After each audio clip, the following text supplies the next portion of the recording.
അക്ഷയജ്യോതി 2.0 ഉദ്ഘാടനം സംഘടിപ്പിച്ചു. അലനല്ലൂർ ക്ഷയരോഗ നിർമ്മാർജ്ജന പരിപാടിയുടെ ഭാഗമായി പട്ടികവർഗ മേഖലകളിൽ നടത്തുന്ന പ്രത്യേക പരിശോധന പരിപാടി അക്ഷയജ്യോതി രണ്ടാം ഘട്ടം അലനല്ലൂർ ഗ്രാമപഞ്ചായത്തിൽ ഉദ്ഘാടനം ചെയ്തു. ചുണ്ടോട്ടുകുന്ന് വെച്ച് സംഘടിപ്പിച്ച പരിപാടി ഗ്രാമപഞ്ചായത്ത് പ്രസിഡന്റ് പി സജന സത്താർ ഉദ്ഘാടനം ചെയ്തു. ആരോഗ്യ വിദ്യാഭ്യാസ standing committee chairperson M Jisha അധ്യക്ഷത വഹിച്ചു. വാർഡ് മെമ്പർ അനിൽകുമാർ ആശംസ നേർന്നു. പാലക്കാട് ജില്ലയിലെ പട്ടികവർഗ മേഖലയിലുള്ള 15 വയസ്സിന് താഴെ പ്രായമുള്ള കുട്ടികളിൽ ക്ഷയരോഗം കണ്ടെത്തുന്നതിനുള്ള പ്രത്യേക പരിപാടിയാണ് അക്ഷയജ്യോതി.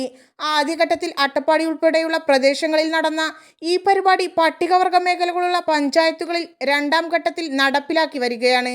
വായുവിൽ കൂടി പകരുന്ന ക്ഷയരോഗം കഫ പരിശോധനയിലൂടെ നേരത്തെ കണ്ടെത്തി പൂർണ്ണമായും ചികിത്സിച്ചു ഭേദമാക്കാവുന്നതാണ്. Health inspector Suhail PU, JHI Abdul Jaleel, JPHN Jayashree, MLSP Shruti, Asha വർക്കർമാർ എന്നിവർ നേതൃത്വം നൽകി.